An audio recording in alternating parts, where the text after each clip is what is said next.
Hi, I'm Barbara Wyndham, a member of Beth Am's Jewish and Israel Advocacy Committee, also known as Beth Am Jayak. Welcome to the last class in our 5-part crash course on the history of Israel. It's been a pleasure learning with you and a real treat to have Charlotte Korchak teaching and inspiring us. I'd like to thank the co-sponsors of our program, Beth Am Jayak Los Altos Hills and the Contra Costa JCC. This course is happening thanks to their time, effort, planning, and financial generosity. I'd also like to thank the following partners for their financial support. Congregation Kolamet Palo Alto, Congregation Beth David Saratoga, and the Sonoma County Israel Committee. And thanks to all of you for making time for this crash course. We offer this course and other courses like this for free, but if you've been enjoying this course and would like to support future programs like these, please consider an optional donation, which can be given online at the address on your screen. It will also be entered into the chat so you can copy and paste it into your browser later and donate easily. Beth Am Jayak and Contra Costa JCC appreciate your generosity. Within a few days after the course, you'll be receiving a recording of this session and all the classes in case you'd like to review anything. You'll also be receiving the slides used in the course lectures. Watch your inbox for an email from under one tent. If you don't see it, please check your spam filter. You'll also be receiving an email with a short questionnaire from Beth Am Jayak. We'd really appreciate your feedback about this course. It will help us and the JCC plan future classes and programs for you to enjoy. Charlotte will be teaching live again today. She's joining us from Israel. And today's class will give her a chance to cover all the topics that time has not allowed in the previous classes. She'll answer your questions from the last class, and you can continue entering more into the chat throughout this class. There's no need to raise your hand. If possible, try to make your questions concise and ask them in the form of a question, not a speech. Also, please direct the chat questions directly to Charlotte if they're about content, which should be pretty much the bulk of the questions. All you need to do is click on the chat icon, click on the down arrow in the blue bar, scroll down and highlight Charlotte Korchak's name, then enter your question. If you have a question about course logistics or technical issues, feel free to direct those questions to me. Now, one last time, please join me in welcoming our spectacular teacher, Charlotte Korchak.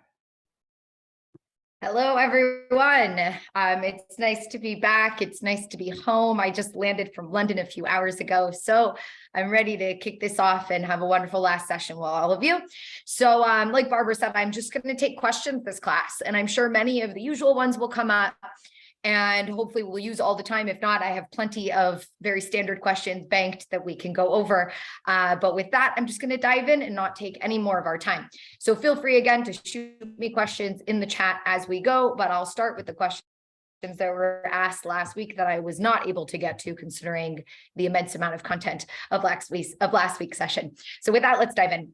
So the first question, I'm not doing these questions in the order that I received them. I'm doing them in the order that made the most sense according to the content. So it's going to kind of flow more properly. So just keep that in mind.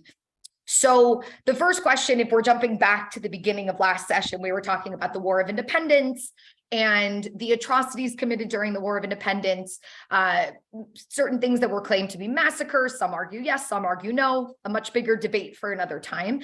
But somebody did ask, where can I read about the media admitting they exaggerated the massacre? So we're talking about Deir Yassin in this context, and I'll write it in the chat box again, the name of that village, just so that everyone has it.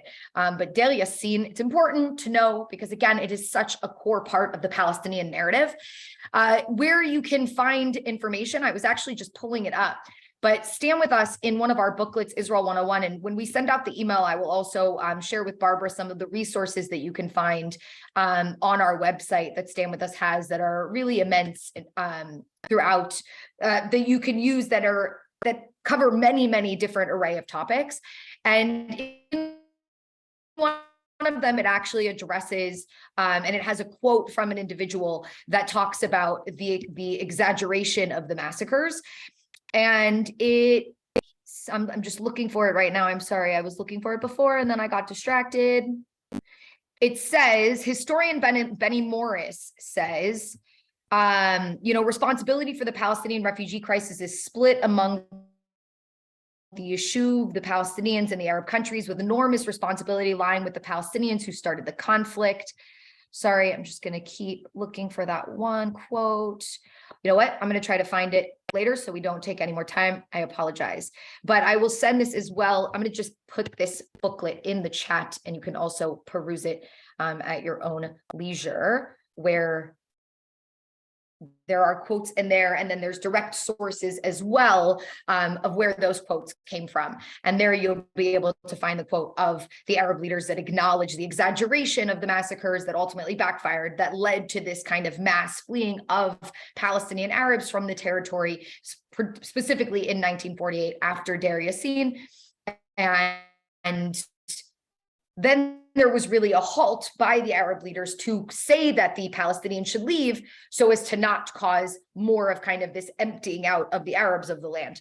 So that's that question. And again, if I have time at the end, I'll find the exact specific quote. So the next question was, I was speaking about a village that fell on May 13th, 1948, and somebody asked if I could expand upon this. And because I think it is a very important story to tell, I will expand upon it. So there was a village in the southern part of south of Jerusalem. Many of you have probably heard of this area. It's called Gush Etzion today, the block of Etzion. And in the pre-state era, there were 4 different communities within this area that had been established and then destroyed during some of the outbreaks that occurred. So specifically, one of them is the village of Kfar Etzion. Now, Kfar Etzion is named after the individual who actually purchased that territory. His name was Holtzman, Holtz meaning wood, tree, and Etzion in Hebrew meaning the same thing. And so he Hebrewized his name. And after his name, Holtzman, the man who purchased the territory, this village was called Kfar Etzion, the village of the trees, the village of the wood. And this village, again, was bought, the territory was bought by Jews. It was then built upon in 1929 when the Hebron massacre happened. It was destroyed.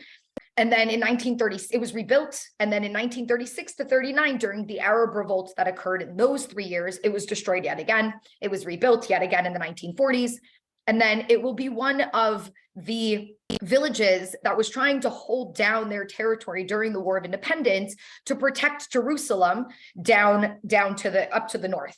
And so the Jordanian Legion, if we can kind of picture the map, were making their way up the hills through Judea and Samaria up into the territory near Jerusalem, and they came across different Jewish communities, and this was one of the last ones. It was called the Queen. That was its code name, Malka. And so by the time we get to May 13th, they were very short on ammunition. There are a few famous stories surrounding this village. One of them was that they earlier on had sent for reinforcements and asked for reinforcements from the Haganah, and a convoy, actually a group of 35 soldiers were sent to go provide weapons and support to that community. And they were making their way up through the valley up to Kfar Etzion, and they were spotted by an Arab farmer. Now, they were going to kill this Arab farmer, but instead he promised them that he wouldn't, inform and let anyone know that they were there, and they let him go. He immediately ran to the nearest Arab village where the Jordanian Legion was based, a village called Batir. That should sound familiar. It is where Beitar is as well. This goes back also to a 2,000-year-old story from the time of the Maccabees. And he goes to the town of Batir. He informs the Jordanian Legion. They surround these 35 men and they ambush them, murdering and mutilating the 35. If you've ever been in any city in Israel, you will see that every city has a street named the Lamed Hay. Lamed Hay, gematria, is 35. The Lamed Hay are these 35 men who were trying to go and relieve the village of Kfar Etzion, but unfortunately were massacred in the process. Now, as you get to May 13th, at this point, the village was very short on ammunition. They had sent all of the women, most of the women, some refused to leave, most of the women and the children to Jerusalem for safety. And on May 13th, the village was surrounded by the Jordanian Legion. The Jordanians broke in, and when the Jews surrendered, the Jordanians murdered every last one of those who had surrendered in the town. And on May 13th, the village fell. Again, the next day, Israel will be declared. Kfar Etzion was marked by a tree, an oak tree, and anyone who's seen an oak tree knows that oak trees grow very big and very tall, very large, not necessarily tall, but large. And what remained of these villages was this lone oak. And for 18 years, from 1949 until 1967, the orphans of Kfar Etzion would look up the hill and could see the oak from the edges of Jerusalem. And they one day wondered whether they would be able to return to their place where many of their parents had perished, to try to help the establishment of the state of Israel. And in 1967, when Israel regained control of that or gained control, I should say, of that territory, the orphans, one in particular, his name was Hanan Porat, who actually wasn't an orphan. He was one of the few whose father actually left Kfar Etzion on a mission and wasn't there during the massacre. He went back and he insisted that they be allowed to reestablish the community, especially considering that the land was privately owned by Jews, which they could prove to the high court in Israel, and they did. And so in September of 1967, Kfar Etzion actually becomes, or that area becomes the first area to be resettled in the West Bank. Specifically, the town is called, the community is called Alon Shvut.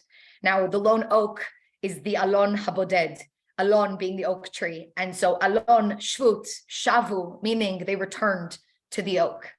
And that becomes the first settlement to be established in the West Bank after Israel gains control over that territory in 1967. So that's the story of Kfar Etzion. If anyone has never been, you should go to Kfar Etzion. There's this amazing sound and light show that tells the entire story, and it ends with you looking into the bunker where the wounded and the radio man were sitting when the massacre took place. A grenade was thrown into the bunker, killing everybody inside. One of the many tragic stories of the War of Independence. And again, these people who put their life on the line to establish a country, and none of them got to see it because the next day the country will be declared.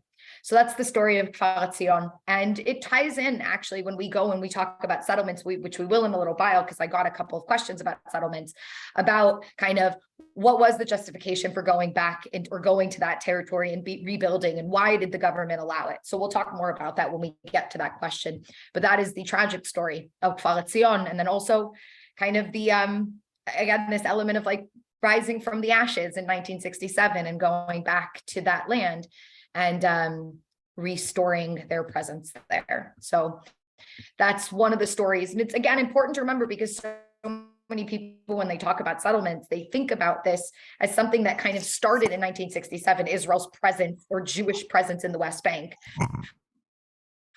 When in fact, what we see is that the Jews had lived in those areas prior to the establishment of the state of Israel. There were just circumstances that eventually caused them to either leave or, unfortunately, again, like in this case, be killed. So that's the story of Kfar Etzion. Charlotte, I'm going to break in just for one second. The next question is about... I'm going to break in just for Sure. 1 second. I've had several people email to please remind you to slow down. It's hard to follow even with captions. Thank you very much. Got it. Okay, no problem. So the next question is about the massacre that followed Deir Yassin, right? Deir Yassin happens on April 9th. And a few days later, I spoke about the massacre that occurred where there was an attack on the road up to Mount Scopus, and 77 doctors, nurses, and patients were killed. And the question was, did the Arab media in April 48 report the massacre of civilians en route to Mount Scopus? If so, how did they report what happened and why? And the answer is not that I know of. I do not. From what I know, they did not report it at all. So it's a very simple answer. From what I know, there were no reports of it, and we'll leave it there. The next question is, in 1947-48, did the Arabs have an entity to rule when Britain withdrew? And the answer is not really. There wasn't a significant governmental structure amongst the Arabs at the time. But a proper government that the territory could be handed over to, not so much. And I mean, there had been, if we remember in 1937, Haj Amin al-Husseini had established the Arab Higher Committee, which was kind of that Arab representation. At this point, Haj Amin al-Husseini is in exile. The Arab Higher Committee is pretty defunct. And so not really. We also have to remember that the vision in 1947-48 wasn't that the Arab Palestinians would end up with an independent country. They were still in kind of the pan-Arabist mindset that territory would become part of a larger country, a larger Arab country, maybe part of Jordan or grouped into Syria, somewhere in that formation. So That's why there wasn't a solid structure that was going to take over. The next question is about the refugees. I spoke at length about the refugees last time. And so this question says, what do you think it will take to end the refugee camps? I wish I had a good answer. The only answer that I can give you is that the status quo needs to change. There needs to be a recognition of the fact that these refugees are not going to be allowed to return to Israel. Israel has made that very clear for over 70 years now. It doesn't make sense at this stage, 70 years later, for such a large refugee population to return to Israel. And so there needs to be a recognition that that's not going to happen. And specifically, I would say, especially in places like the West Bank and Gaza, the fact that there are still refugee camps is just, it's a travesty when it comes to just the reality on the ground. These are territories that are under the control of the Palestinian Authority. You know, the refugee camps sit mostly in the major cities. So Bethlehem, Ramallah, Jericho, Jenin, Tulkarem, Shechem, Kalkilia, all of them have refugee camps. And all of those territories are Area A, under the control of the Palestinian Authority. It makes no sense that Palestinian refugees who live in a territory under the control of the Palestinian Authority are still living in refugee camps under UNRWA. It just doesn't make any sense. They should be permanent housing. They already have permanent housing, but their areas should be just incorporated into the larger cities. They should be given the same services as every other Palestinian from the Palestinian Authority. And we could move on from this. I think the harder question is what to do with the refugee camps in places like Lebanon and the few that remain in Syria, which are very little, especially considering what's happened to them in the last 10 years in the Syrian civil war. And then in Jordan. Those are the challenging ones. I mean, again, in the West Bank, I think it's ridiculous that these are still called refugee camps, especially in Gaza. Let's think about that. I mean, the whole territory is under the control of the Palestinian Authority. And so again, there needs to be that recognition.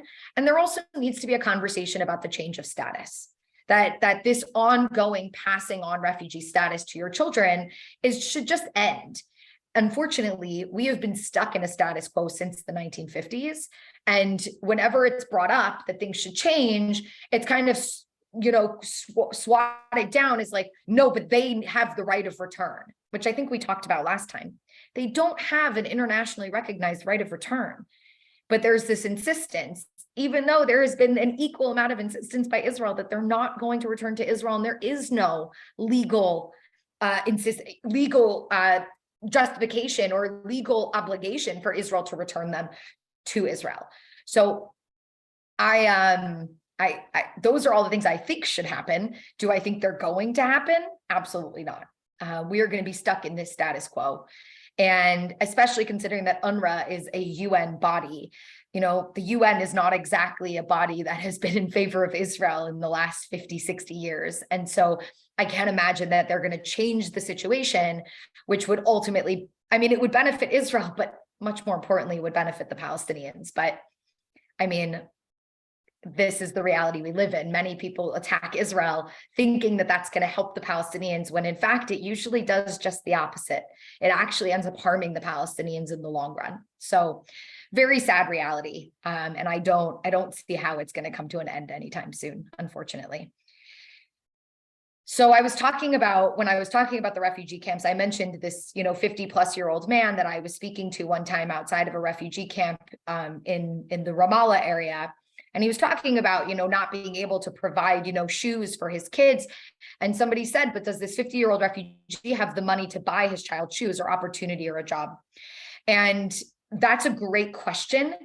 And if the answer is no, then it is the fault of one organization, which is UNRWA, because one of the things that UNRWA is mandated to do is to provide welfare, which includes job training and trying to ensure that these people have job opportunities.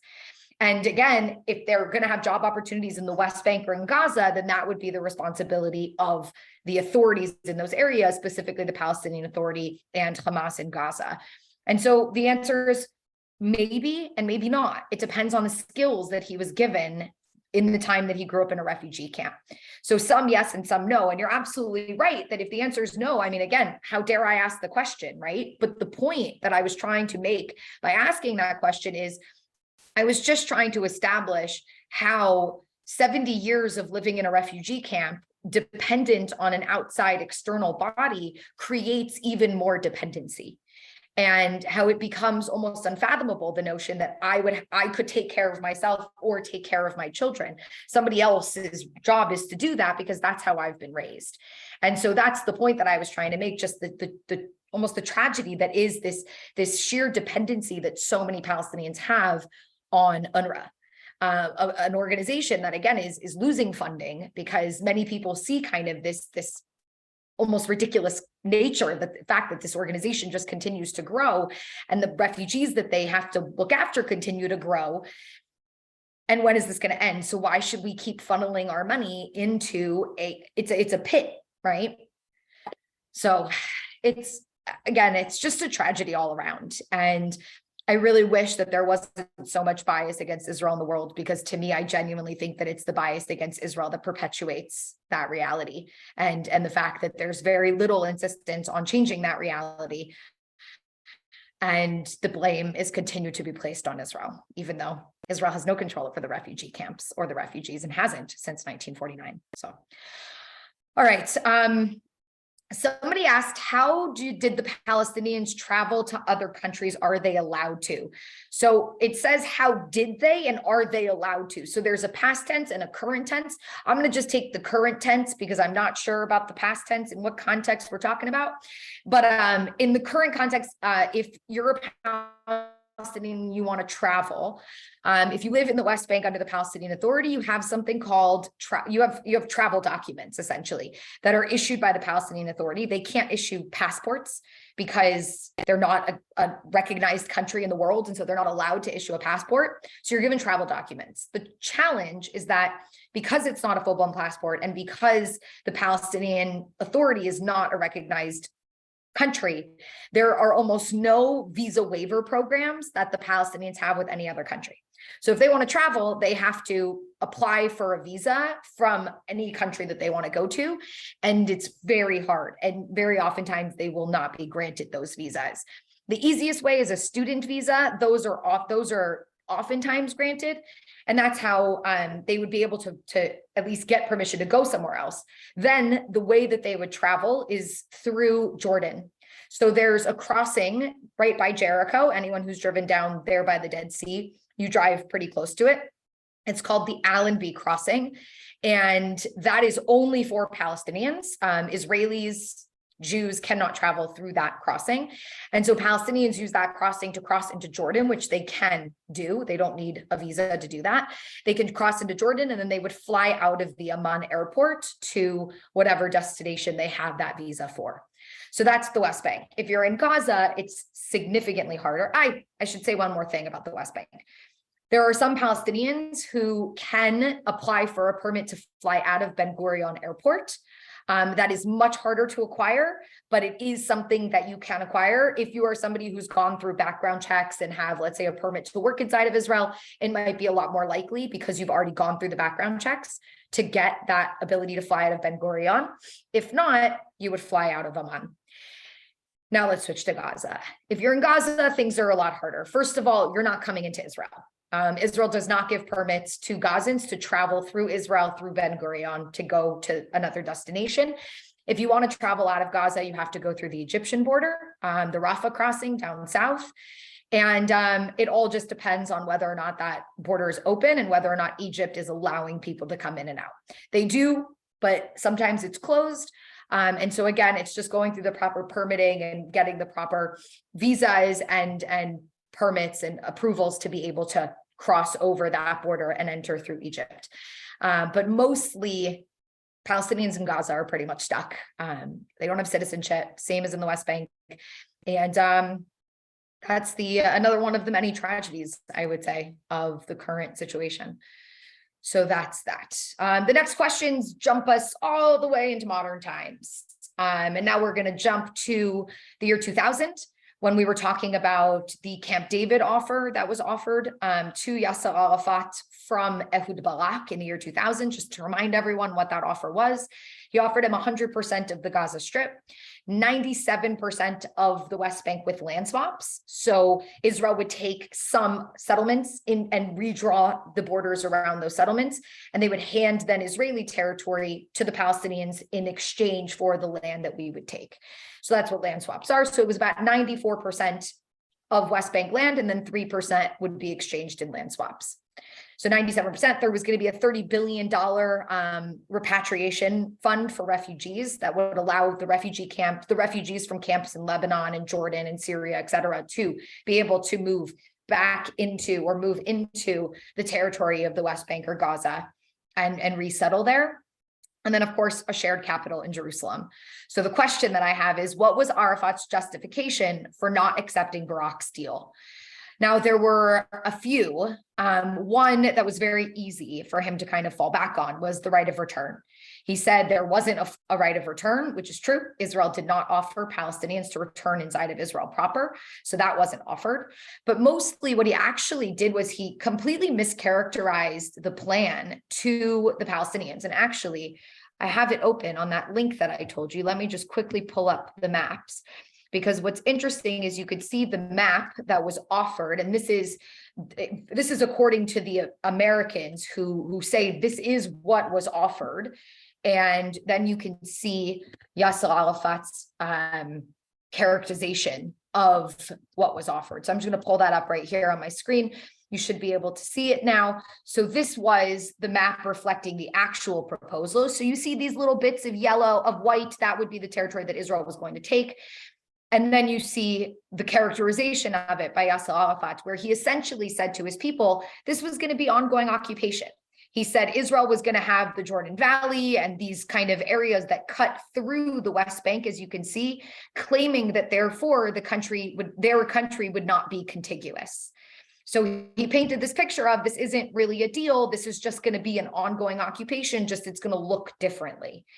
And so that was one of the main reasons that he said we're shutting this down. But if I can tell you a story of somebody who was in the room, when they were sitting down to kind of hammer out the final details, a document was put in front of Yasser Arafat that essentially said, if you accept this plan, this is going to be an end to all future Arab claims against Israel. Like, we're done. You sign this deal, the conflict is over. You can't come back in like a few years and demand more. Well, this was when Yasser Arafat walked away. My friend who was there said he looked at this and he said, how am I supposed to speak for all of the Arab people? I can't in my right mind do that. And he walked away, and peace talks kind of fell apart. Now, that's a very important point that he made there, because he was right. First of all, he couldn't speak for all the Arabs, but more importantly, he couldn't really speak for his people, because at the time, up until this point, Yasser Arafat had always preached what is known as his phased plan.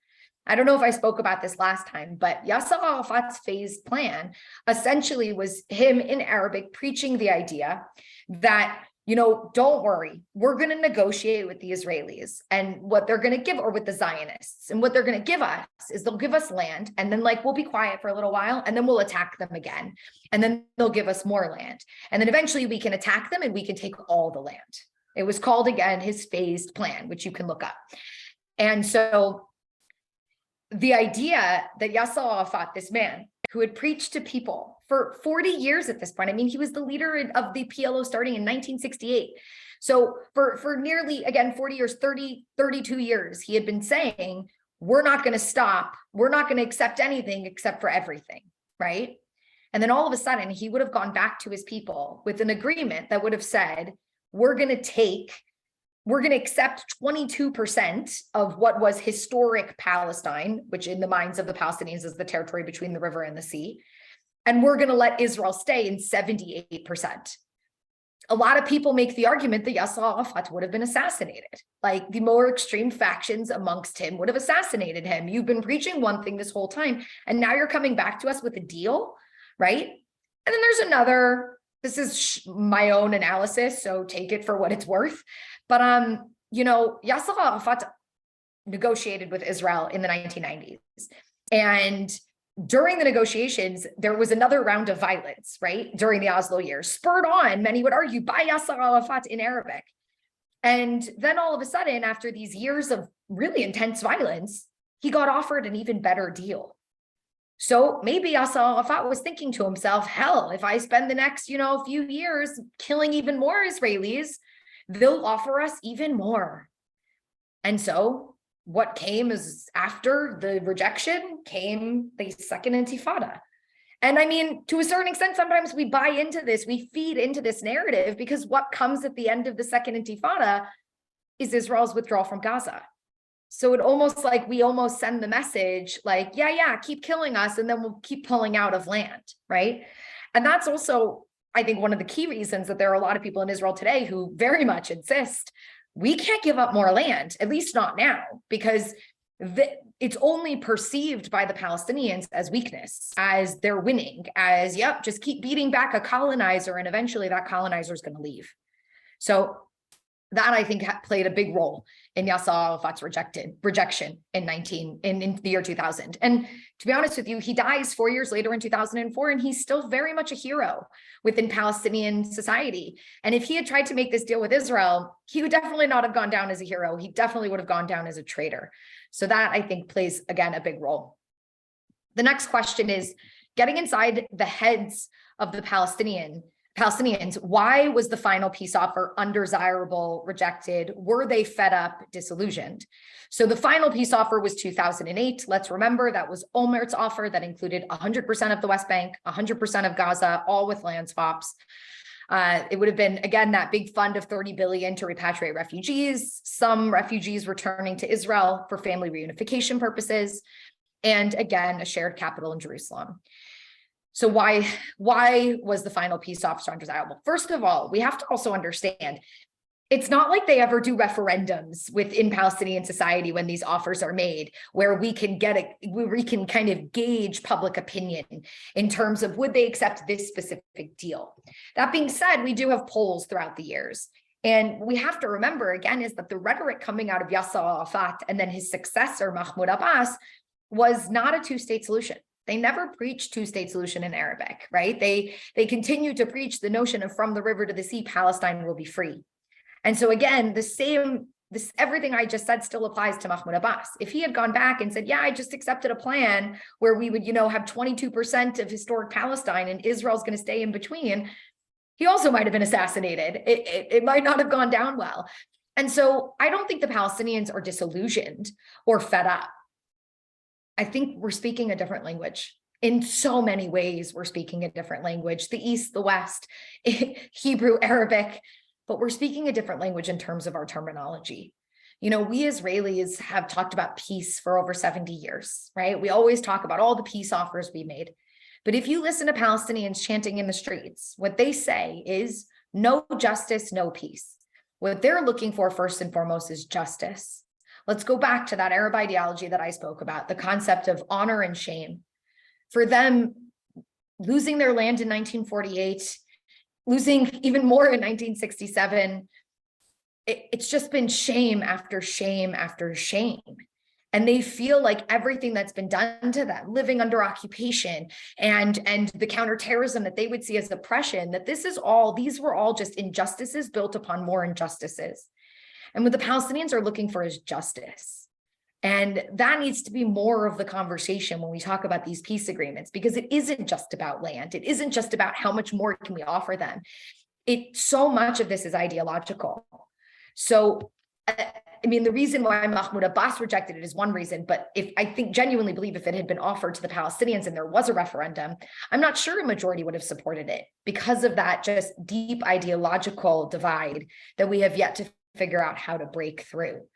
So we don't have a reason. So everything I'm telling you is conjecture. I don't have, Mahmoud Abbas never explained why he rejected that offer. So we can just assume things based on what we see happening in that society at that time. So that's that. Now let's get into, well, actually, I'm going to skip over. Let's go to, somebody asked me, Could I clarify what is meant by the occupation? Really important question. They asked, do people mean different things when they use the same terms? And the answer is yes. Let me stress this about everything. Whenever somebody uses a term, even when somebody says to you, I'm an anti-Zionist, you never take their word for it. Okay. Always follow up with, what do you mean by that? Have the person define their terms, because they do mean different things. So, and I'm just going to read the rest of the question. Sometimes it means all of the land from the river to the sea. That's true. When people use the term occupation, sometimes they're talking about the occupation of all of historic Palestine. So again, the territory from the Jordan River to the Mediterranean Sea. And sometimes when people talk about occupation, they're only talking about Israel's military presence and civilian presence in the West Bank and in the past in Gaza, but they'll still use it to reference Gaza, not because of our physical presence in Gaza, but because of our control over most of the borders and the waterways of the Gaza Strip. So it definitely is used in different ways. And the last part of the question is it a valid term, and how should we clarify it in conversation? So it is a valid term, but I think it needs to be unpacked. So it's not a valid term if we're talking legality. Legality is where things end up really in this gray area. And the reason is because when we talk about a classic occupation in history, how it's usually defined is when a sovereign nation takes the territory of another sovereign nation. There's an implication that you are occupying somebody else's territory. Well, that's not the case when we talk about all of the land or when we talk about the West Bank and Gaza. And the reason is because prior to 1948, the sovereign was the British. And when the British left, a new sovereign didn't emerge. Obviously, Israel emerged as a sovereign of proper Israel. But in the West Bank and Gaza, there has not been a legal sovereign since May 15th, 1948, when the British withdrew. So the classic definition of occupation doesn't fit, because whose territory are we occupying if that's the case? Now, putting that aside, the Israeli High Court acknowledged this and said, listen, it's not a classic occupation, but it is our military controlling a territory that's not our sovereign territory. And there's another population in this territory, which means that it's not a classic occupation, but we have to treat it like one, because the only laws that we have in international law to figure out how to properly administer this territory legally are the laws of occupation laid out in the Geneva Conventions. So from 1967 onwards, Israel used the laws of occupation for the purpose of administering the West Bank and Gaza, even though they still deem the territory disputed territory. Now, so I use the term, but it's important you ask this question. In a space like this, where I'm amongst Zionists, I use the term because I think it's important that we acknowledge everything I just said. I think it's important that we acknowledge that from 1967 until the middle of the 1990s, Palestinians who lived in the West Bank and Gaza lived under a foreign military. There's no other way to cut it. The only leadership, the only governorship in that territory was something that was foreign to them, not an entity that they voted for or decided who was in charge. And in that sense, the day-to-day lives of the Palestinians, the lived experiences, are lived experiences of occupation. And so I use the term, when I'm in this space, I use it a lot. And you've heard I've repeated it over and over and over again. When I'm outside of this space, I tend to acknowledge it and say, listen, there is a military occupation. And it's really tragic that Palestinians have had to live in this kind of reality for so long and have had to dealt with the counterterrorism, which is the main reason that Israel is still there militarily. That being said, let's acknowledge the context and why. And I might stop using the term occupation and start to default and use the term Israel's military presence in the West Bank. And the reason that I do that is because when I say occupation, I know what I mean. And I hope that most of you know what I mean. And I don't think most of you are picturing this violent, brutal, oppressive occupation. But that is what the average person is thinking on the street when they hear it. And I don't want to reinforce that for them. So I'm going to acknowledge it because it's an important acknowledgement of these lived experiences, but I'm not going to beat the drum over and over again so as to perpetuate the falsities revolving around the occupation. I'm going to explain it. I'm going to explain the context. I'm going to explain the why. And then hopefully people will better understand what exactly we mean when we say it and why exactly it's ongoing, right? And I also want you to notice I said until the middle of the 1990s, because that's when we'll go from occupation to what I call quasi-occupation, because no longer is Israel the only governing body in the West Bank. At that point, now we also have the introduction of the Palestinian Authority that takes on certain responsibilities and has their own jurisdiction within that territory. Whew. So that's occupation.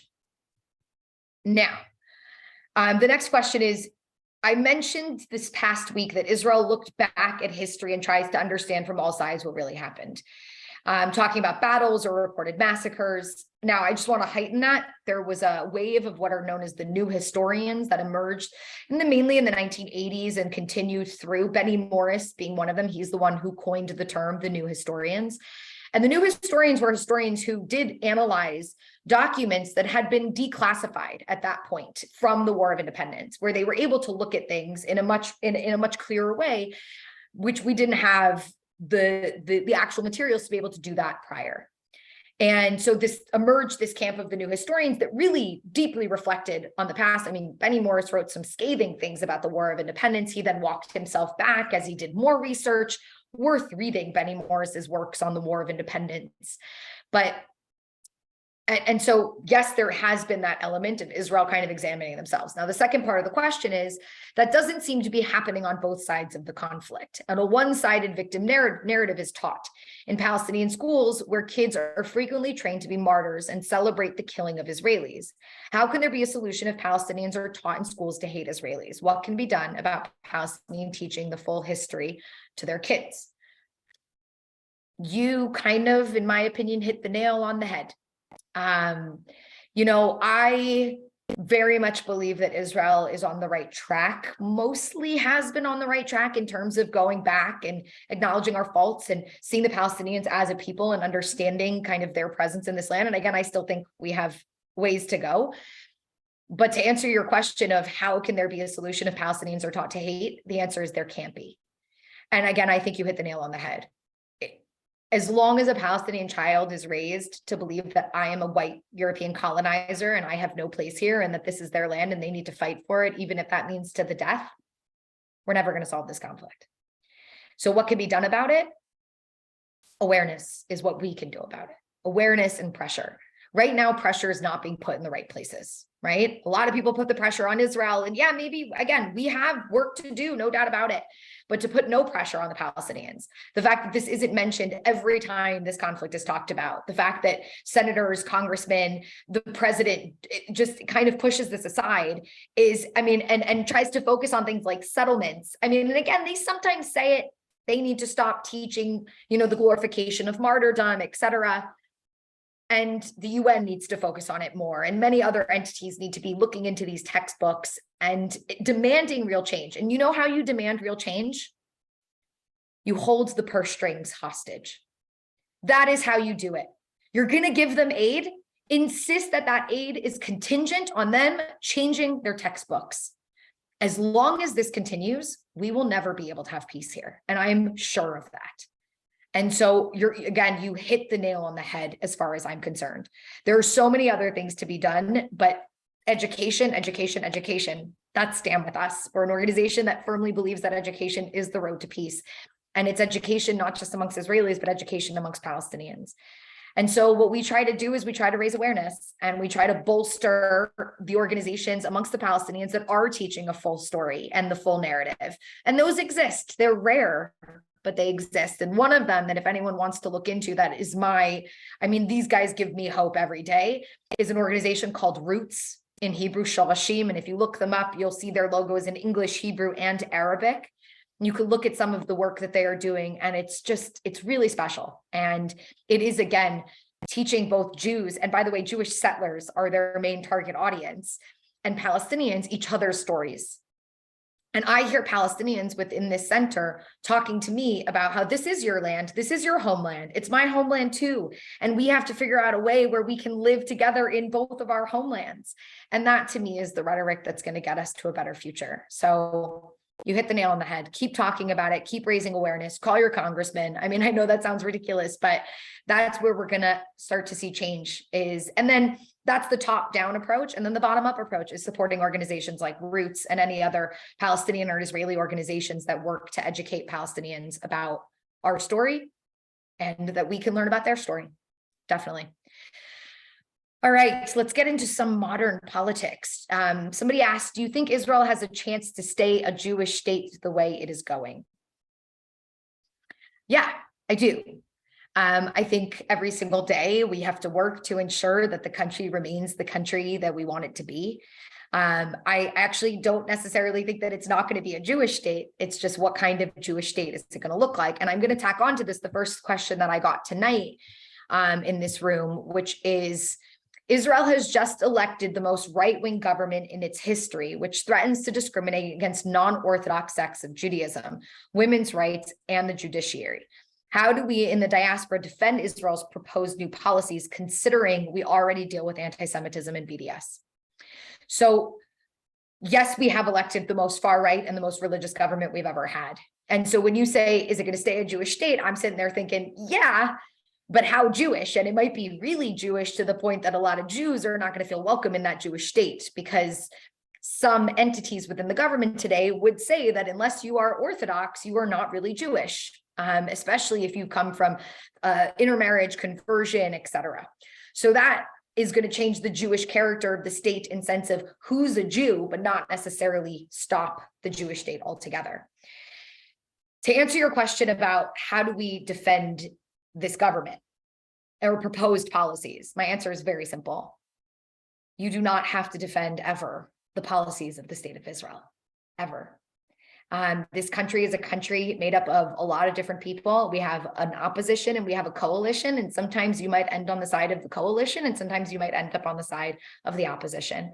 And if you find yourself today in the position of the opposition, it's relatively simple and also not simple, because there's an internal that's screaming, that's saying, I'm so against what's going on. But then the other side is, okay, but no matter what is going on in Israel, there's never going to be a justification for anti-Semitism, anti-Zionism, or BDS. And so there's an element of saying, look, Israel's going through its thing right now, right? And again, this is if you're coming from a place of being in the opposition. Israel's going through things right now. And just like in other countries around the world, people are turning to the far right. This isn't unique just in Israel. This is kind of where the pendulum is swinging broadly in the world due to broader geopolitical circumstances. So you don't have to defend the policies, but you can always defend the existence of Israel against organizations like BDS.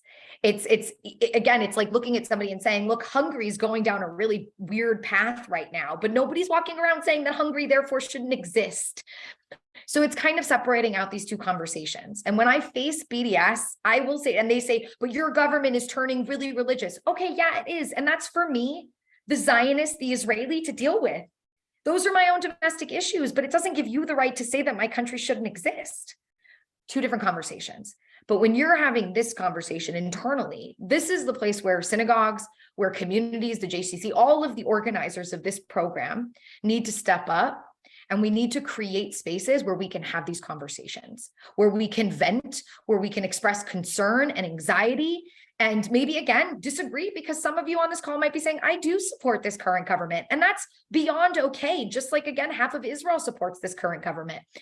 I think we will always need to draw lines when it comes to racism and bigotry and homophobia, things that ultimately, if we rail against anti-Semitism, we need to also be speaking out against any other types of discrimination. But that's not a comment on the entire government, right? So there's a way to have this conversation internally, and it's not an easy one, but it's ones that we should absolutely have as Zionists, and hopefully that will help alleviate or at least help you realize that maybe there are other people who feel the same way. So we need to create those internal spaces to have those conversations, but those conversations don't need to be aired out publicly. I mean, again, if something crosses the line, if Israel actually passes a law that is racist in and of itself, that is a place where I think every one of us needs to speak up and speak out, not even a question. Until that happens, I would keep it internal. But again, that should have no bearing on you defending Israel's right to exist and defending Israel and the Jewish people against anti-Semitism and anti-Zionism. totally a different conversation. And that'll never be justified no matter what the Israeli government looks like. So we'll leave that there. Okay, back to the questions.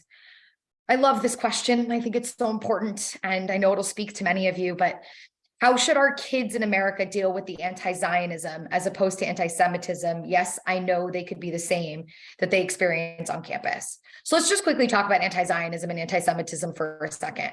You know, I have a really big problem with people saying that anti-Zionism is anti-Semitism. Now, just pump the brakes. I promise I'll explain myself. And the reason why I don't like it is because when I think of anti-Semitism as anti-Zionism, I think of algebra. And I think if A equals B, then B equals A. Well, anti-Zionism might be a form of anti-Semitism, but anti-Semitism is not anti-Zionism.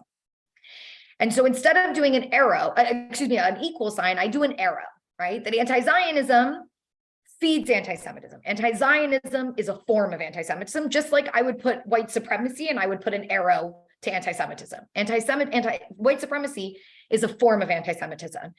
And then we can explain why it's a form of anti-Semitism. On the most basic level, it's a form of anti-Semitism because if you say that the Jews don't have a right to self-determination, but everybody else does, including the Palestinians, well, then that's just discrimination against Jews, which is anti-Semitism. You're singling out the Jews and you're creating this inequality where everyone else has the right to self-determination, just not the Jews.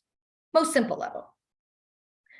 On a more complicated level, which is genuinely something that we as Jews, Zionists need to explain, is why Zionism?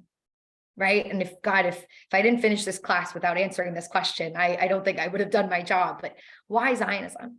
Why is it that in this world today, over 85% of Jews support the existence of a Jewish state, right? And I want to stress something before I dive into the next part that I'm going to dive into, which is, look, I'm a Zionist, and that has nothing to do with anti-Semitism or anti-Zionism. It has nothing to do with the outside world.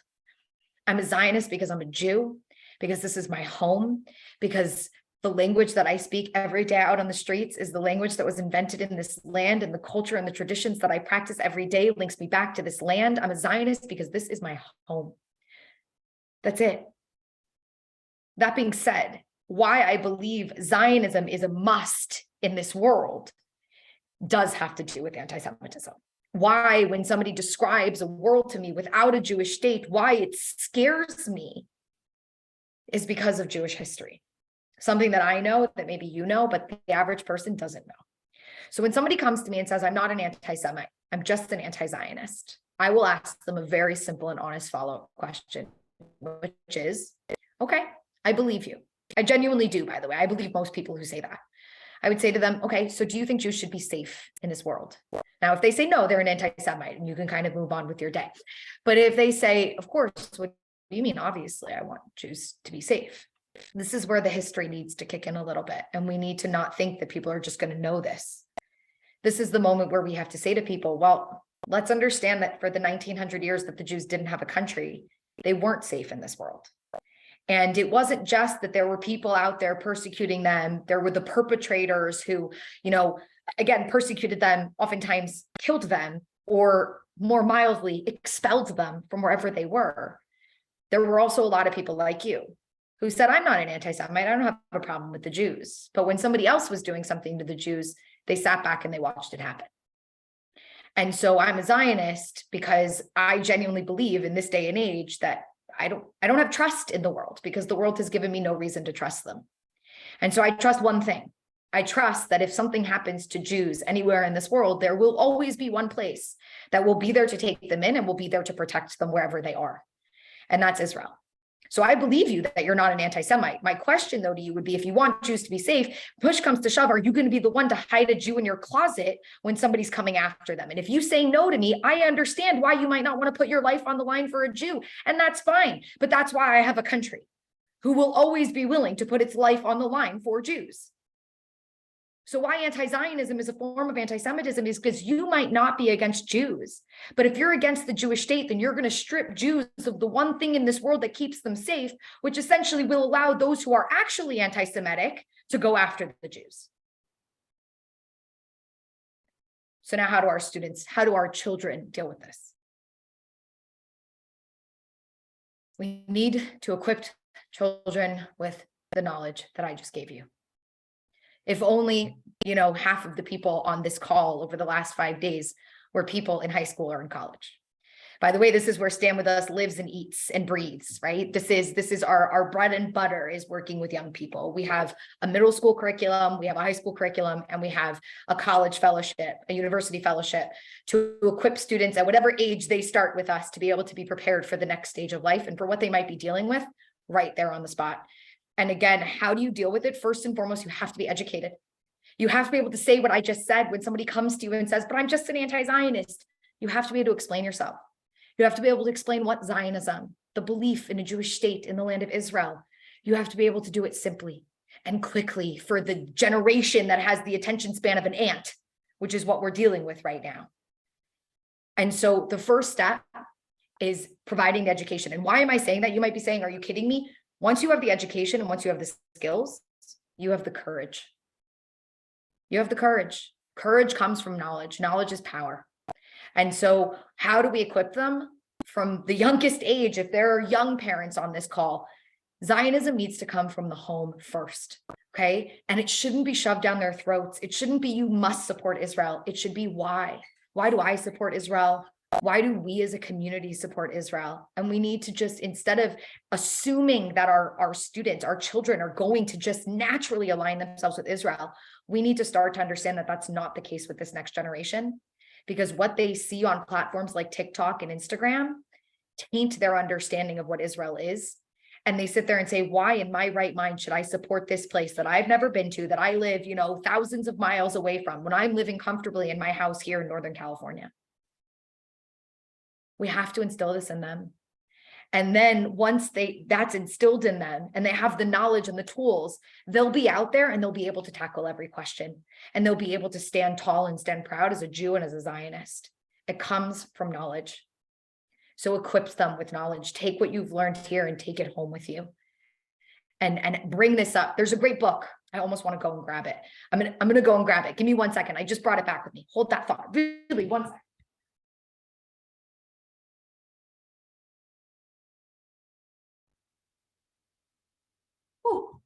Stories for the Sake of Argument, a brand new book. It's literally all about stories about Israel, about the Jewish people that are just leave you with a dilemma. And you can literally order this book. You can have it next to you every Shabbat at your table, and you can open it up and you can read a story and you can discuss it with your friends, with your family. Stories for the Sake of Argument. And this is a book that's really pushing against the next generations, what they've been raised with. The next generation has been raised with this idea that instead of saying no and disagreeing with somebody, you have to always say yes and sometimes it's okay to say no, but, and have the discussion. We need to create space for these conversations. That's how we're going to instill in the younger generation that when you're a Zionist, there's no blind support of Israel. That's not what it is. It's you're invested in Israel. That's what it is. It's an investment. And the same way that when you're investing in a company, you would challenge them and you would say, show me the numbers, show me the stats. I want to see it. And you're going to push them to be better because that's your investment. That's how we treat Israel. We don't treat it as a perfect thing. And we don't expect that it's always going to stay perfect. It's a living, breathing thing that we can be a part of. And when it's necessary, we speak up in the right spaces at the right time. We need to create those spaces for our kids. I don't want to take too much time, so I'm going to leave that one there. Okay, let's take some of the questions that I've received from tonight. So somebody asked, I love this question. I was just talking about this at the airport. Somebody said, does the show Fauda accurately portray much of the Israeli-Palestinian current conflict and the struggles of the Mossad? I love this question. I literally was at the airport and the guy behind me was talking about the show. And I turned and I chimed in because I'm such an American and I butt into everybody's conversations. But Fauda is actually, look, everything on TV is dramatized, but the elements of counterterrorism, I should preface this by saying I don't watch Fauda. And you might say, and it's not because I don't think the show's amazing. It's because I think the show might trigger my PTSD from my time growing up during the Second Intifada. And so sometimes it's hard to watch things that were your life. So I just avoid it for that reason. But It is a wonderful show, and the creators of the show are very thoughtful Zionists. And, you know, one of them was in this unit, so much of what he portrays is pretty accurate. And another one was a journalist who kind of was on the left and then kind of worked his way a little bit to the right. And now he's kind of right smack dab in the center. His name is Avi Sakharov. So yes, somewhat accurate, with obviously the dramatization that always occurs in Hollywood. But it is worth the watch. If you're uncomfortable watching it, you should be. It's as simple as that. Counterterrorism is uncomfortable. It's grimy, it's dirty, it's not an easy task. You know, you have to fight fire with fire. And it's not an easy thing sometimes to watch, but it is somewhat accurate in terms of the challenges. I do want to stress the Mossad is different from the Shin Bet. The Mossad is Israel's international intelligence agency, similar to the CIA, whereas internally what you're seeing usually is not the Mossad, but you're seeing the Shin Bet. I think this next season goes to Brussels. That's what I heard. And that maybe you might be encountering the Mossad. But usually if it's inside of the territories of either Israel, the West Bank, or Gaza, you're dealing with the Shabak, which is the Shin Bet, which is the FBI equivalent in Israel. So the internal intelligence agency versus the Mossad, which is the external international intelligence agency. A few people have recommended this book. I will speak it. I've never read it, but it's Noah Tishby's new book, Israel, the Most Misunderstood Country in the World. I've heard it's great. I recommend other books that are written more from a scholarly background, but she writes an amazing story from what I've heard. The only reason I haven't read it is because I don't think I'm going to learn anything new, and I have a limited amount of time, so I always pick up books where I think I'm going to learn something new. That's the only reason. But yeah, a few people have recommended it, so yeah, definitely something to read. If you want my top 3 reading recommendations, just in case anyone's interested, Daniel Gordis's book, Israel, A Concise History of a Nation Reborn. Brilliant, scholarly, academic, an easy read. You'll cry, you'll laugh, you'll get very angry. It is really special. The next one in terms of activism would be The Case for Israel by Alan Dershowitz. And I know that name might turn many people off these days because, well, Dershowitz is Dershowitz, but the book is brilliant. And it was the first book that I ever picked up and read. And I still pick it up sometimes because the history is accurate, regardless of how you feel about the man. So The Case for Israel by Alan Dershowitz. And lastly, Yossi Klein Halevi's Letters to My Palestinian Neighbor. Brilliant. And I would say really to read anything by those authors, along with Gil Troy and others would be, but I have a reading list. If anyone wants it, you can send me a message, or I could send it to Barbara. She can include it in the email. It's my own personal Charlotte's reading list. It's not Stand With Us sanctioned. It's just my own little collection of books that I've read that I think really help people better understand the full situation. And then there's 2 books on anti-Semitism. Barry Weiss's book, How to Fight Anti-Semitism, that came out a few years ago, and Anti-Semitism Here and Now by our current ambassador, special envoy against anti-Semitism, Deborah Lipstadt. Those would be my top 5 for sure. Okay. The next question is, hey, do you see any connection between 56 years of occupation and the state of democracy in Israel today? Actually, funny enough, I don't think our presence in the West Bank over the last 56 years is actually having much of an impact on the conversation we're having today in Israel. The conversation that today is being debated in Israel when it comes to the challenge to Israeli democracy is more rooted in the reforms that are being proposed by this current government, mainly the proposals in terms of the judiciary and the changes to be made to the judiciary. There are 2 main reforms. One is a reform in how judges are appointed, changing basically the formula where the majority would fall into the hands of the parliament, elected officials, rather than in the hands of judges, which is how it is currently. Again, this is a whole debate, so I'm not going to go into it, but that's one of the main ones. And the other one is the override law. The override law essentially would give the Knesset, the parliament, the power that if a law is overturned by the high court as a result of them deeming it unconstitutional or anything of that sort, that the government would be able to override that essential override. They would be able to override the override with a simple 61 majority, which is problematic for a lot of people because, well, 61 is the Knesset. And if a law passes by 61 and then is overridden by the Supreme Court, the assumption is that the same 61 people would just override the override. And that would essentially neuter the power of the high court. So there is a debate right now in Israel about Israel's democratic character, but it actually, funny enough, this time period really has little to do with Israel's presence in the West Bank and everything to do with just how the system in Israel was set up at its infancy and how it never really created a system because it all just kind of worked out until it stopped working, which was basically the last 25 years where people say that the high court gave themselves too much power. That power needs to be limited. Some people say, actually a majority of Israelis say that it needs to be limited in some way, but 1 in 4 say that the current reforms being proposed are too extreme. So there's kind of this back and forth conversation, but really right now, the conversation about democracy is much more internal and has very little to do with the Palestinians, which is interesting. It's been a big shift, actually. Okay, there's more. Somebody's asking me about a novella, Kirbet Kize. I'm not familiar with it, so I'm just gonna have to pass on that question because I'm not familiar with that one. Okay, I already answered that one. Okay, here's another one. Charlotte referred to rejectionism by the Arabs and then the Palestinians historically and currently, I should stress. Palestinian rejectionism is alive and well. Arab rejectionism amongst governments has lessened, but amongst the citizens of Arab countries, it still is alive. But many believe that with the government shift slowly but surely, the populace will also shift. So we'll see.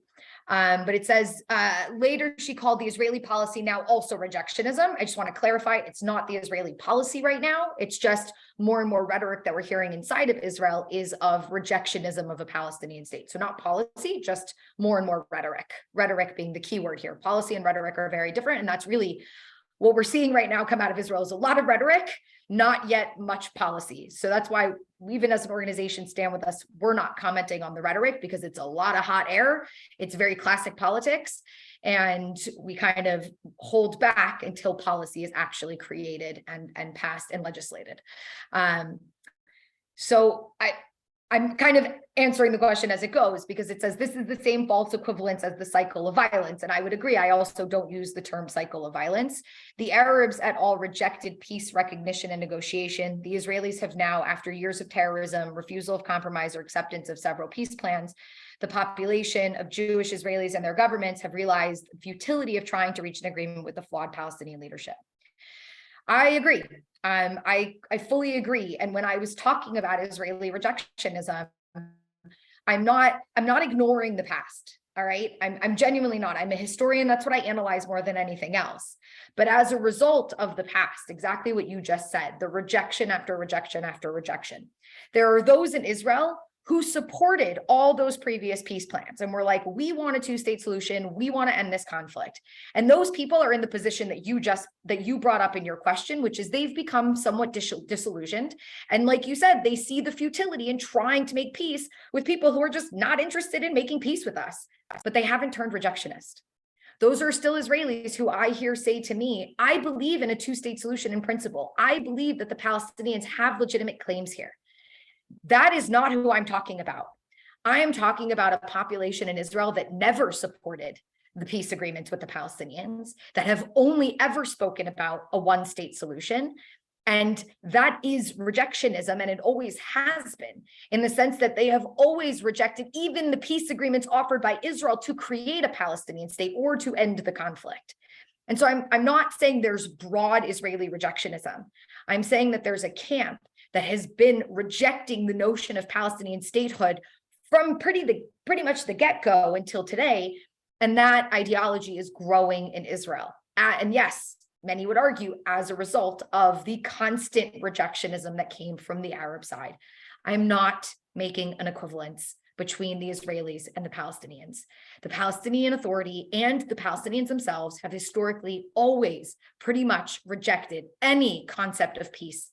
There is no equivalence to the Israelis.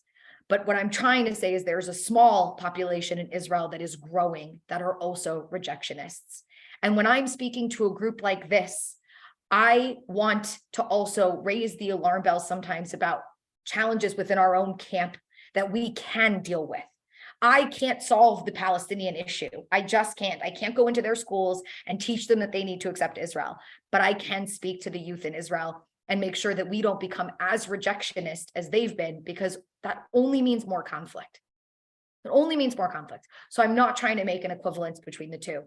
It's just an acknowledgement that there is that population in Israel as well. It's like saying there's terrorism on both sides, which immediately needs to be qualified with, yes, there is terrorism on both sides, but one side, if we put them on a chart, one would be off the chart in terms of the amount of terrorist attacks that have been committed, and the other one would be so minute that you could barely see it on the graph. And let's also acknowledge that when Palestinian terrorists commit terrorist attacks, it's supported by the government. They're paid terrorist salaries. They shoot off fireworks and give out candy in places like East Jerusalem and in Gaza. And in Israel, if there's terrorist attacks committed by Israelis or by Jews, they are outright condemned by pretty much the entire society. Nobody is celebrating them. Nobody is supporting them. So I'm not trying to make these false equivalencies. I'm trying to acknowledge that there are the issues on the Palestinian side that tend to be much greater. We also have issues on our side that we have to always deal with. That's all I'm trying to say. And we can deal more with our camp than we can deal with their camp. So not trying to make the equivalency. Leslie is taking me back to a question about UNRWA. Is funding dependent upon still living in a refugee camp? The answer is funding is based on need. So yes, to a certain extent, yes. Funding is based on need. Don't get it twisted. Bella Hadid and Gigi Hadid and their father is not getting any kind of benefits from UNRWA, living where they live and the fact that they are multimillionaires. So yes, it's all need-based. Are people allowed to work when they are refugees living in the camps? The answer is yes, definitely. Refugees can absolutely get jobs and work. Can you please talk about how the Palestinians are used as a political ploy? Look, the Palestinians have been used and abused throughout the Middle East, I would say. You know, keeping them as refugees was, I don't think that was the intention of UNRWA necessarily. But keeping them as refugees and allowing this status to continue has allowed the world to use them as a counter to Israel. Meanwhile, in the Middle East, they've always been used by Arab leaders to kind of shy away from their own problems. So people will say, well, we have an issue with, the economy. And then they'll say, but look at the plight of your Palestinian brethren. Right. And there was this constant default to, but what about Israeli aggression? It's Israel, it's the Zionists. That rhetoric has dropped significantly, I would say, in much of the Arab world. Saudi Arabia used to talk about Israeli aggression towards the Palestinians. Now they focus more on Iranian aggression towards them, Persian aggression. And so the conversation has shifted a bit in terms of how the Palestinians were used in the past versus how they're used today. But they've definitely been used in that kind of way as a political ploy. And again, as long as there are Palestinians who are suffering, it's very easy to use that against the state of Israel and to just blame Israel for all of those problems. And that's one of the ways. So somebody asked, please address the issue of building permits in East Jerusalem and the West Bank. For example, what is the legal abilities of Palestinians in Area A to build wherever they wish? What is going to happen with the new Knesset and government ministers? So just to understand, permitting in the West Bank. If you live in areas A or B and want to get a permit in areas A or B, you would go and apply for a permit from the Palestinian Authority. Israel has nothing to do with construction in areas A or B. So you can build, you just have to get a permit from the PA. If you want to build in area C, you need to get a permit from the Israeli Civil Administration. Now, permitting is a whole world in and of itself in Israel. It's, by the way, not just a policy in the West Bank. If you want to expand, your house in Israel and build a balcony or, build another floor, you also have to go get a permit. Israel is a world of intense, incredible bureaucracy, as is the military. And so you can apply for a permit. It's probably going to take a long time for you to get that permit approved, long to the point that a lot of Palestinians say, we can apply for a permit, but we're not going to get an approval. So we tend to see illegal building happen a lot in Area C as a result of this mentality of we can try, but we're not going to get the permit, so why bother? By the way, it's the same with settlers. If you're Jewish and you want to go build in the West Bank, you also need to go get a permit from the Israeli government. So permitting in Area C is in the hands of the Israelis. The Palestinians go to the civil administration. Israelis go to the Israeli government. To answer your question about what's going to happen with the new Knesset, I don't know, but if we want to look at the rhetoric again, and I said rhetoric versus policy, we're going to see. But according to the rhetoric, the person who was put in charge of the civil administration is Bezalel Smotrich. Smotrich is an ideologue when it comes to the West Bank, Judea and Samaria. He believes that that land should remain Israel and that we should continue to build settlements and dramatically expand settlements. One of the proposals that is on the table right now is to legalize all illegal outposts in the West Bank and basically retroactively approve much of the illegal building that has been happening by Israelis or Jews in that area. If he gets his way, we would probably see a massive reduction in any permits given to Palestinians to build in Area C, and we'd see a massive spike in permits given to Israelis to build in Area C. We'd also see that if the High Court orders the demolition of an outpost that is illegal set up by Israelis, that there will be an effort to stop that demolition. Whereas if they order the demolition of illegal Palestinian building, there will be a push to ensure that that happens. By the way, this already played out 2 weeks ago. There was this it was one of the first tests where I think it was 5 families, Jewish families, went and illegally settled a hilltop in the West Bank. The Israeli military ordered that it should be demolished. They went to the courts, they got an approval to demolish it. And Bezalel Smotrich ordered Yoav Gallant, the head of the army, to not destroy the outpost. Gallant went to Bibi, and Bibi sided with the IDF and ordered the demolition. But this is a big issue. Who are they going to take their orders from, right? Is it the minister, Bezalel Smotrich, or is it Yoav Gallant? And is Bibi going to then be the arbiter every time? And can he keep getting away with it and maintain his coalition? These are all questions that I don't know the answers to. In that circumstance, the outpost was destroyed, but then immediately Smotrich and others said, okay, well, then you need to move ahead with demolishing illegal Palestinian structures as well. And we're going to see this kind of tit for tat. So that's where we're at right now. We'll see how it plays out with policy as time moves forward. Barbara, I love that you thought that I might not have questions throughout this whole time period, because clearly that's not the problem. So the next one is, do Christian Palestinians in Ramallah have more travel privileges? I met one woman whose father owned 1 or 2 gas stations in the US, and they seem to be able to travel to the US. Your Christian status wouldn't matter. Christian, Muslim, doesn't matter. It would really just be if you have, let's say, family in the United States, it might be easier to get a visa to the United States than an average Palestinian. So it really has to do with your background. She might have this US citizenship, which then changes everything, because then she would also have a US passport.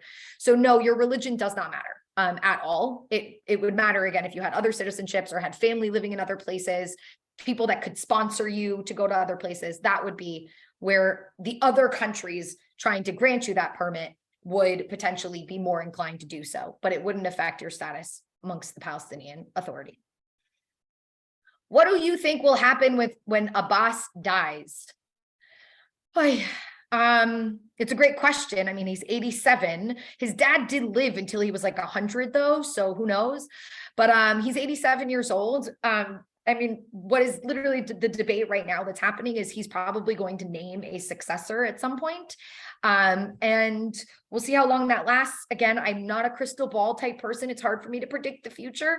But the way that Fatah has gone in the past, there might be a real big kind of fallout in terms of Fatah, because even right now, Fatah is pretty fractured. I mean, the last election they were supposed to have in May of 2021, essentially Fatah split into 3 factions, which is why they weren't going to win the election against Hamas. So if that was the case, then, I mean, that could be a predictor of the future, that potentially it would fall apart into 3 different factions with different people trying to kind of rise to power in his place. But I don't know. We'll see.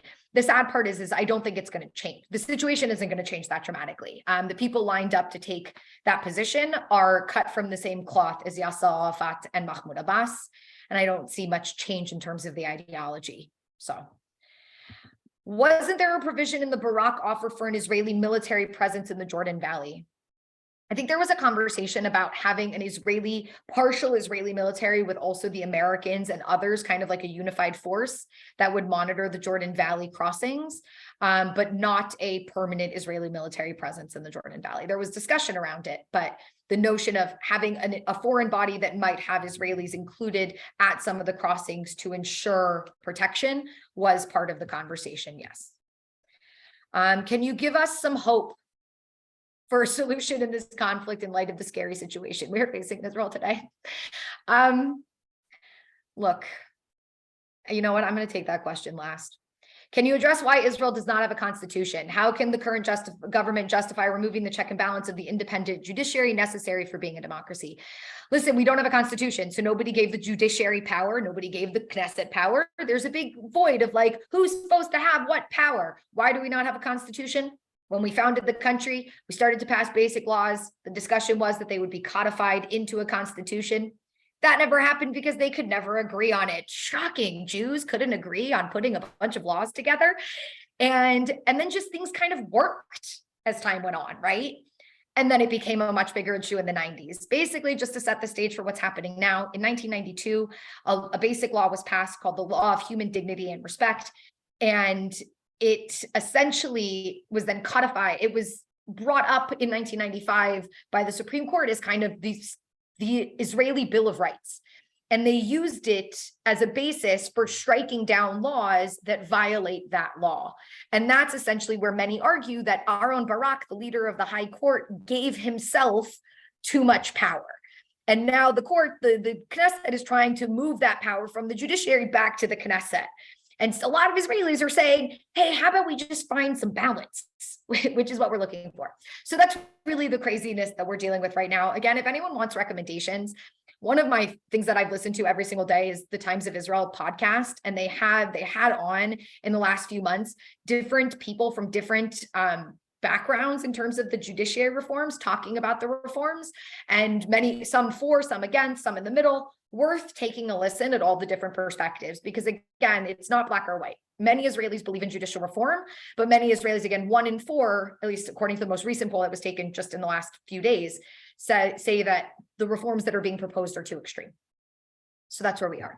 Was Egypt offered Gaza when the Sinai was returned? And if so, why would Egypt not want it? Yes, they were offered Gaza. No, they didn't want it. And the reason is because it was full of Palestinians and they didn't want to deal with them by the time it was 1979. And they were full-blown Palestinians and had that identity solidified over the last 20 years. So they didn't want it. There were meetings to try to make Gaza an independent Palestinian autonomous area that were then boycotted, and it never came to fruition. So it remained in the hands of Israel until 2005 when we withdrew.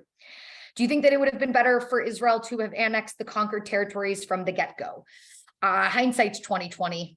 It's hard to say. What I will say is if we had, we would be having a much different conversation about Israel's democratic character right now, considering the growth of the Arab population. Let's just acknowledge, between the river and the sea today, there are 7 million Jews and 7 million Arabs. If we had annexed that territory, we would be equal right now. And so would that territory between the river and the sea actually be a Jewish and democratic state if we had annexed those territories, which is one of the main reasons, by the way, that we didn't, was because of the demographic issue. So no, I think that would have created a much bigger problem today. Can you address the settlement issue? I did that. Oh, I didn't address the settlement. Oh my God, I skipped over those questions. Okay, in a minute, you ready? When settlements were originally built, they were not built with the intention of stopping a Palestinian state. They were built with the intention of continuing to settle land like the Zionists had believed in. They were built for security reasons in the Jordan Valley along the hilltops of the West Bank. And as time went on, it became more and more about, for some, the more kind of the further right, really became about preventing the emergence of a Palestinian state. Some for messianic reasons. They very much believed like Mashiach is coming. God gave us this land. It needs to be ours. We need to settle it. Others kind of like, we moved here and now we live here. And so here we are and we'll see what happens. Today, there are more and more extreme settlers who are violent towards Palestinians. Palestinians, unfortunately, that's not the majority. Let me stress, they're a minority of a minority. Unfortunately, the Palestinians experience them more than they experience the rest of the settlers very often. And so that's how they perceive the settlers, unfortunately. And as a result of that, you also see the Palestinians seeing settlements as an outright provocation, and not just a provocation, but they see it as, these are the Jews trying to steal more and more of our land so that we're never, ever going to be able to have a state of Palestine. I don't know what to do with that. My only line that I will always say, where I think this needs to be part of the conversation, is why can't Jews live in what might become a future Palestinian state if they choose to do so? And if you're sitting there thinking, well, they wouldn't be safe, well, that's the problem. Right there is the problem. If we were to ever have a future where the Palestinians would agree to having 10% of their population, which is there's about 500,000 Jews living now in the West Bank. If they were to accept the fact that 10% of their population would be Jewish, we'd probably solve this conflict much quicker. So settlements are definitely an issue, no doubt about it. It's an issue in Israel. They are heavily debated in Israel. Half the country kind of supports them. Half the country doesn't really support them. Worth the debate within your communities as well. And maybe it's worth it to bring me back for one more session where I literally do an entire class just on the West Bank, because I have one and it takes me an hour and a half. So I'm sorry that I waited until the end. I meant to get to that question earlier. I apologize. There are more questions, a lot more questions. And I tried to get to as many of them as possible. I'm just trying to see if there's any core ones, but I want to answer that last question about hope as we wrap up here. You know, every time I talk, I have to kind of remind myself, and I have to try to remind myself to remain hopeful. And I think what I tend to, when people say to me, like, this is just, there's no future, like what? It's impossible to make peace. I always try to think back to Theodore Herzl in like 1897, 98, when probably so many people, as he was traveling around, said, come on, a Jewish state? Like, that's not going to happen. It's impossible. And he just kept believing that it was possible. And those who carried the torch forward after he died in 1904 continued to believe that it was possible. And 50 years later, it became a reality. Things aren't impossible. They just might take a long time. And you got to put the effort in now. You got to plant the seeds now, to hope that they'll grow in the future. So I have hope that we can make change. We just have to keep trying. And I think change sometimes starts from within.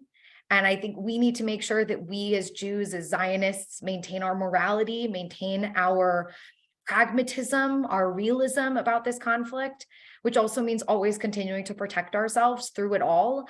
That doesn't mean give up land. It doesn't mean doing any of those things, but it's figuring out what seeds need to be laid today that can grow in the future. And to me, those seeds are education. It's creating a next generation that also still has hope that things can change, but that hope lies in an understanding that there are two peoples here, and both of them see this as their home, and they're not going to go anywhere. And on that foundation, we have to figure out of a way of moving forward.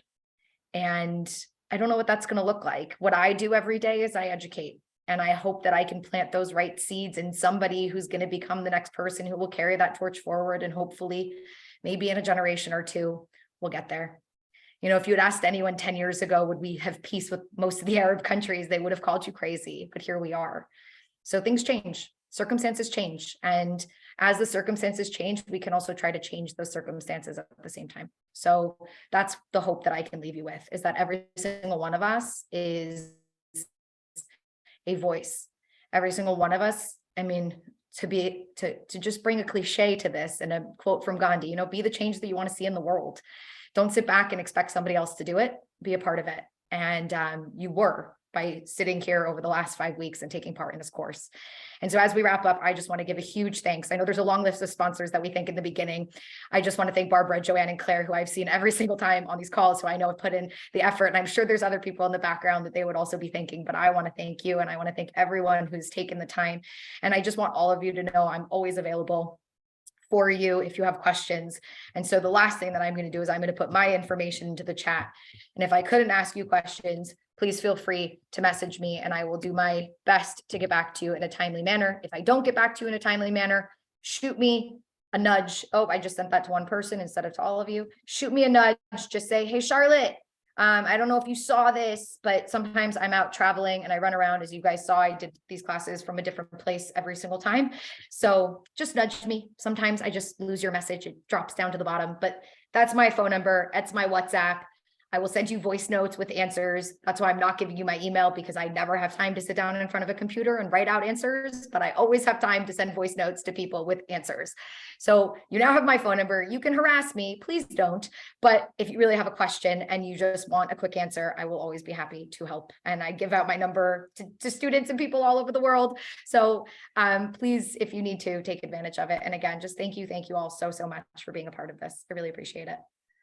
Why does it not surprise me that you would be so much faster dictating an answer than typing it? I don't know. Thank you, Charlotte, for another amazing class. I mean, I especially loved the differentiation, sort of defining anti-Zionism versus anti-Semitism. But I also really appreciated your encouragement to discuss with our kids that Israel is important for many reasons, but especially because when things get tough anywhere in the world, Israel is the one place that Jews will always be safe. So Charlotte, we can't thank you enough for all that you do and for all that you've shared with us. We also appreciate all of you who are participating with us and who care enough about the history of Israel to come together and learn with Beth Amjayak, Contra Costa JCC, Kol Emet, Beth David, and the Sonoma County Israel Committee. Please do watch your emails, your inbox in the next few days. There will be 2 emails coming to all of you. One will be a short questionnaire from Beth Amjayak, which we hope you'll spend a few minutes to answer. And the other will be from Under One Tent, which will include the link to the recordings of our classes and the slides for any of you who want to review it.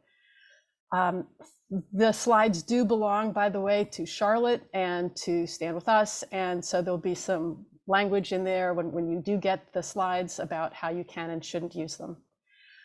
Again, Charlotte, thank you so much. Thank you all and have a great day.